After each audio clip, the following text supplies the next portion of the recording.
Hello friends. हमारे आज के इस वीडियो में आप सभी का स्वागत है। आज के इस वीडियो में हम प्राचीन भारतीय इतिहास में ऋग्वैदिक कालीन साहित्य के बारे में बात करेंगे और ये हमारे डिस्कशन का आज पहला पार्ट होगा।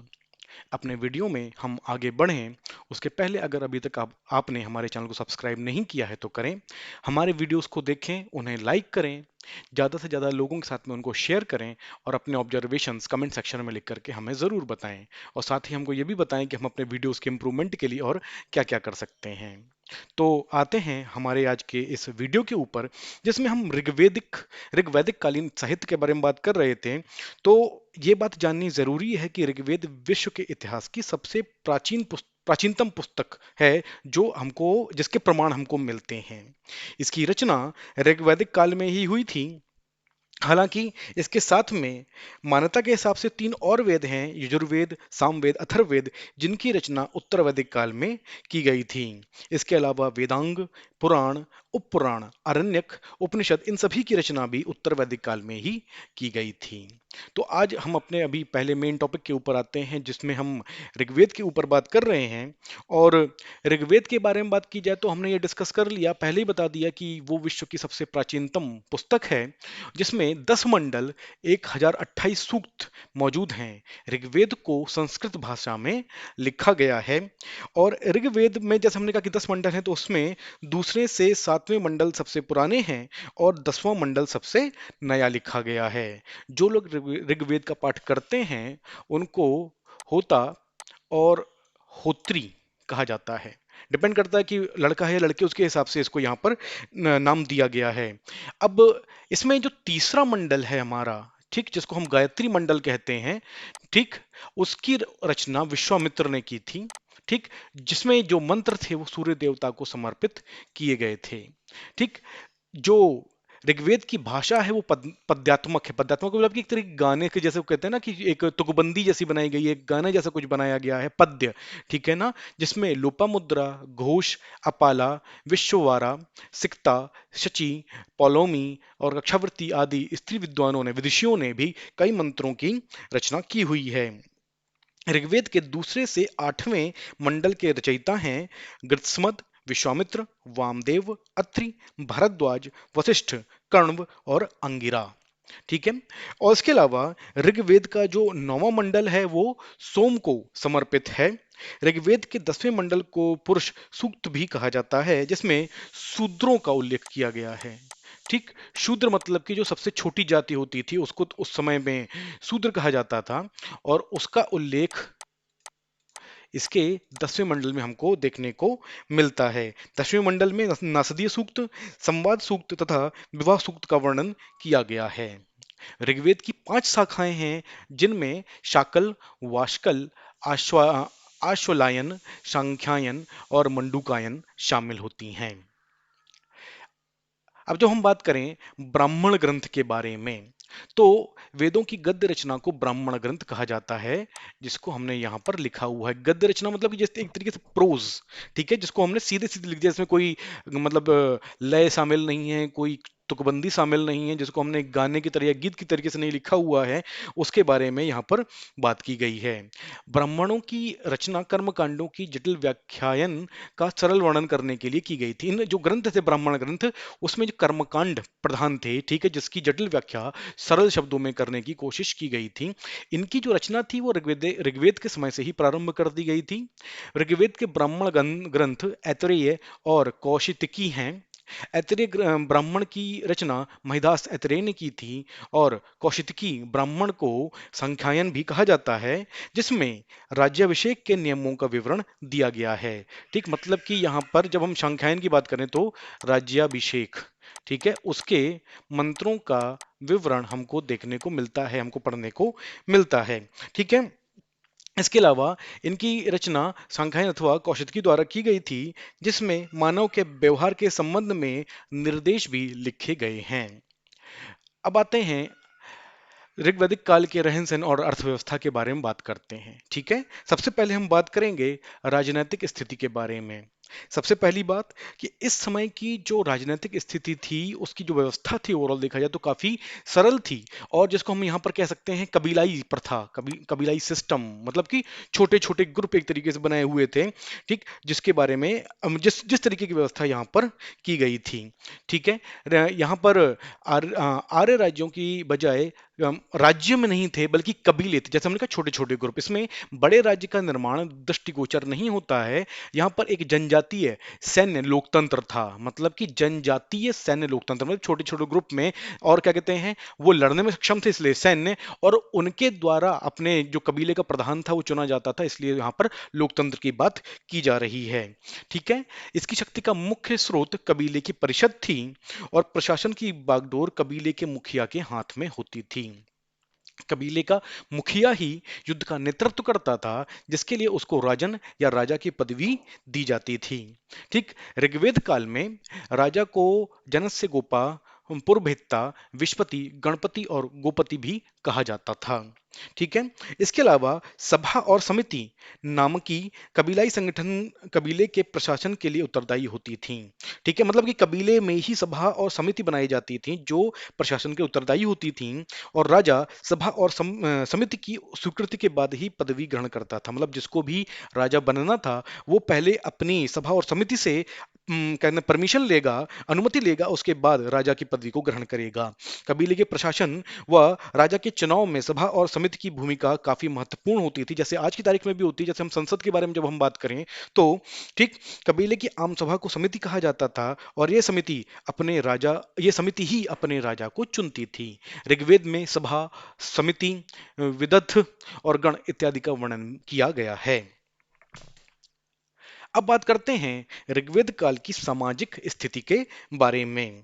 ठीक, तो ऋग्वेद में व्यवसाय के आधार पर समाज को अलग अलग वर्गों में बांटा गया था। ठीक है, वर्ग प्रथा जो थी वो क्या कहते हैं यहाँ से, मतलब व्यवसाय उनका मेन क्या कहते हैं कैटेगराइजेशन का क्राइटेरिया था। ठीक है, ऋग्वेद के 10वें मंडल में व्यवसाय के आधार पर 4 वर्णों का उल्लेख किया गया है। ठीक, यह वर्गीकरण जातिगत व्यवस्था से पूरी तरीके से भिन्न होता था, अलग होता था।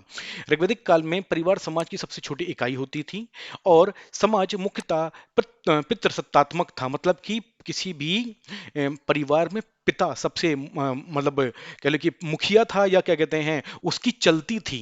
इस तरीके का वर्णन देखने को मिलता है, इस तरीके का जिक्र देखने को मिलता है। लेकिन इसके बाद भी स्त्रियों का जो स्थान था समाज में वो काफी उच्च था, उनको काफी महत्ता दी जाती थी।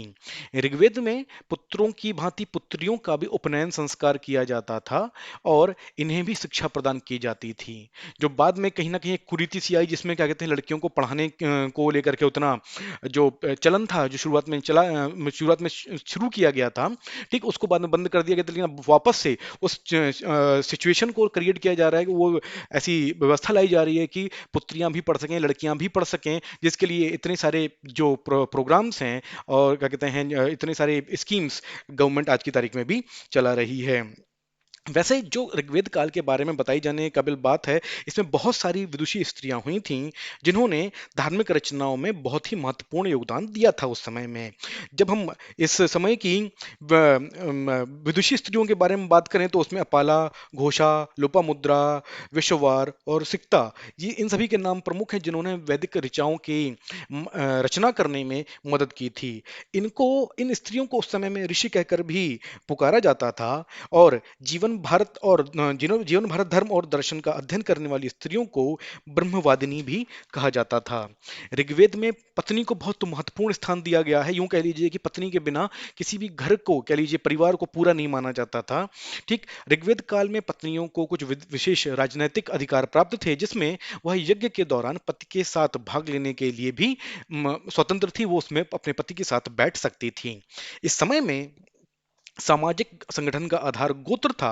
लोगों में अपने कबीले के प्रति आस्था थी, जिसे जन भी कहा जाता था। शुरू में आर्य संगठित थे, वे विश नामक कबीले से संबंधित थे। बाद में यह 3 भागों पुरोहित, राजन और सामान्य वर्ग में बांट दिया गया। इस दौरान अलग अलग लोगों के लिए वर्ण शब्द का उपयोग किया जाने लग गया था, मतलब कि वर्ण व्यवस्था इस समय से अपने चलन में आ गई थी। अब बात करते हैं कि ऋग्वैदिक काल में जीवन शैली के बारे में हमको बात करनी है। ठीक है, तो इस समय में जब जीवन शैली के बारे में बात की जाए तो वस्त्र के रूप में आर्य सूत, ऊन और मृग चर्म का उपयोग किया करते थे। मतलब कि सूत का, ऊन का और हिरन की चमड़ी का इस्तेमाल किया करते थे पहनने के लिए। ऋग्वैदिक काल में ऊनी वस्त्रों को सामूल्य कहा जाता था, जबकि कढ़ाई किए हुए कपड़ों को पेशस कहा जाता था। और ऋग्वेद काल में पगड़ी और आभूषण स्त्री और पुरुष दोनों द्वारा धारण किए जाते थे। कमर के नीचे पहने जाने वाले वस्त्र को नीवी कहा जाता था, जबकि कमर के ऊपर के वस्त्र को वासस कहा जाता था। ओढ़ने वाले वस्त्र को अधिवासस कहा जाता था। और उस समय आर्य कवच और शिरस्त्राण का उपयोग भी किया करते थे। मतलब कि युद्ध में अपने आप को बचाने के लिए कवच और सिर को बचाने के लिए शिरस्त्राण का उपयोग किया करते थे। ठीक है, सो उस समय जो के आभूषण को कर्ण शोभन, सिर पर धारण करने वाले आभूषण को कुरीर और गले के आभूषण को निष्क और मणि तथा अंगूठी को जोचनी कहा जाता था। उसके अलावा ऋग्वैदिक काल में लोग शाकाहारी और मांसाहारी दोनों ही किस्म का भोजन करते थे। चावल, जौ, फल, दूध, दही, घी तथा मांस का उपयोग किया जाता था। दूध में पके हुए चावल को क्षीर पकोदनम या खीर कहा जाता था। जौ के सत्तू को दही में मिला करके करभ नामक व्यंजन तैयार किया जाता था। और इस दौरान लोग भेड़, बकरी और बैल के मांस का भी भक्षण किया करते थे। ऋग्वेद में इंद्र शब्द का उल्लेख 250 बार, अग्नि शब्द का उल्लेख 200 बार, वरुण शब्द का उल्लेख 30 बार, जन शब्द का उल्लेख 275 बार, विष शब्द का उल्लेख 171 बार, माता शब्द का उल्लेख 234 बार, वर्ण शब्द का उल्लेख 23 बार, सभा शब्द का उल्लेख 8 बार, समिति शब्द का उल्लेख 9 बार, विदथ शब्द का उल्लेख 122 बार, सोम शब्द का उल्लेख 144 बार, गण शब्द का उल्लेख 46 बार, विष्णु शब्द का उल्लेख 100 बार और राष्ट्र शब्द का उल्लेख 10 बार किया गया है। ऋग्वैदिक काल में गाय को अगन्य कहा जाता था। अगन्य मतलब कि जिसका वध नहीं किया जा सकता, जिसको मारा नहीं जाता। इस समय काल में नमक और मछली का संकेत नहीं मिलता है, उसके प्रमाण नहीं मिलते हैं। हालांकि इस बात के प्रमाण मिलते हैं कि उस समय के लोग सोम और सुरा नामक मादक पदार्थ का सेवन किया करते थे, जिसका उल्लेख ऋग्वेद के 9वें मंडल में किया जाता है। मनोरंजन के लिए आर्य नृत्य और संगीत का आनंद लेते थे। उसके अलावा जब मनोरंजन के लिए ही खेलों के बारे में बात की जाए तो उनका शौक शिकार खेलने का होता था, रथ दौड़ में हिस्सा लेने का होता था, घुड़दौड़ में हिस्सा लेने का होता था और पासे से खेले जाने वाले खेलों में भी हिस्सा लेने का होता था। अब जब हम बात करें ऋग्वैदिक कालीन अर्थव्यवस्था के बारे में, तो ऋग्वैदिक काल में लोग बहुत सारे व्यवसायों में संलग्न थे, जिसमें कृषि और पशुपालन उनका प्रमुख व्यवसाय हुआ करता था। ऋग्वेद में कई प्रकार के शिल्पकार अस्तित्व में थे, जिसमें रथ बनाने वाले रथकार, लकड़ी का काम करने वाले बढ़ई, बुनकर, चर्मकार, कुम्हार प्रमुख शिल्पी हुआ करते थे। ऋग्वैदिक काल में आर्यों द्वारा 3 प्रमुख धातुओं का उपयोग किया जाता था, जिसमें सोना, तांबा और कांसा प्रमुख होते हैं। तांबे और कांसे के लिए अयस शब्द का उपयोग किया जाता था। वैसे तो इस समय में व्यापारिक गतिविधियां बहुत सीमित थीं। व्यापार मुख्यतः वस्तु विनिमय प्रणाली के आधार पर किया जाता था, जिसको हम बाद में बार्टर सिस्टम के नाम से जानते हैं। इस दौरान राजा को नियमित कर देने की व्यवस्था नहीं थी, बल्कि कर स्वेच्छा से राजा को दिया जाता था। युद्ध में हारा हुआ कबीला विजयी राजा को भेंट में धन देता था, जो इस धन को अपने सहयोगियों के साथ में बांटता था। ऋग्वैदिक संस्कृति ग्रामीण किस्म की थी। आर्यों का प्रमुख व्यवसाय पशुचारण का था और कृषि उनका गौड़ व्यवसाय हुआ करता था। पशुधन उनकी मुख्य संपत्ति हुआ करती थी और गाय को लेकर आर्यों ने कई युद्ध लड़े और गाय को सबसे उत्तम धन माना जाता था। ऋग्वेद में युद्ध के लिए गवेषण, गेसु, गव्य और गम्य शब्द का उपयोग किया गया है। हम अपनी इस चर्चा को अगले वीडियो में भी आगे बढ़ाएंगे, लेकिन आज की वीडियो में इतना ही। मैं उम्मीद करता हूं कि हमारा आज का वीडियो आपको पसंद आया होगा। तो अपने हमारे इस वीडियो को लोगों के साथ में शेयर करना, हमारे चैनल को सब्सक्राइब करना बिल्कुल ना भूलें और अपने कमेंट ऑब्जर्वेशन सेक्शन में लिख करके हमको ज़रूर बताएं। बहुत जल्दी आपसे अपने अगले वीडियो में फिर मुलाकात होगी। Thank you very much.